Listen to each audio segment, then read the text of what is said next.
Au cœur de la vallée de la Course, cette plantation est l'une des dernières cressonnières sur cailloux, une culture rurale rare que les nouveaux cressiculteurs du village tentent de redynamiser depuis un an.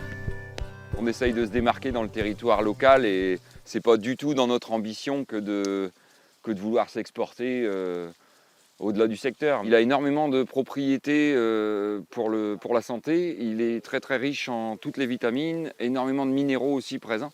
Et donc c'est une plante qui est super pour la santé parce que très très peu calorique. Au Moyen-Âge, ce crucifère poussait spontanément dans les rivières. Aujourd'hui, les cours d'eau sont régulièrement testés. À chaque source, ses propriétés et saveurs différentes apportées au cresson.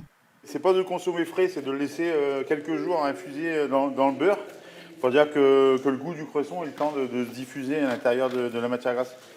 D'une ferme à l'autre, le cresson brut est déshydraté puis utilisé pour parfumer le beurre. C'est pas fort, ça reste... le goût y est, mais c'est pas comme de l'ail ou... C'est beaucoup moins fort, ça pète moins en bouche, quoi. Mais c'est un peu le mélange de tout qui fait qu'il y a du goût, quoi. Quels sont les bienfaits qu'apporte le cresson ? Lancé comme un défi municipal il y a 5 ans, la préservation de ce patrimoine local est une satisfaction personnelle pour le maire et cette fierté grandit de jour en jour.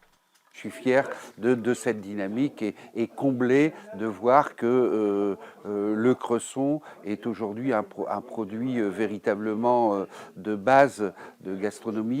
Bière, soupe, pain, aujourd'hui près d'une dizaine d'aliments contiennent du cresson d'Anquin-sur-Bayon. Aujourd'hui, on vous dit Anquin-sur-Bayon, ah oui, le pays du cresson. Depuis 2022, une confrérie du cresson a même vu le jour. Elle est composée de 12 membres devenus ambassadeurs de cette ancienne plante médicinale. Nous, ça nous apporte de la joie, de la bonne humeur, de représenter le cresson d'Anquin-sur-Bayon. Avec plus de 50 000 bottes vendues par an, la commune d'Anquin-sur-Bayon devient la capitale locale du cresson. Pourquoi le cresson d'Anquin-sur-Bayon? Tout le monde vous le dira parce que c'est bon. Ouais.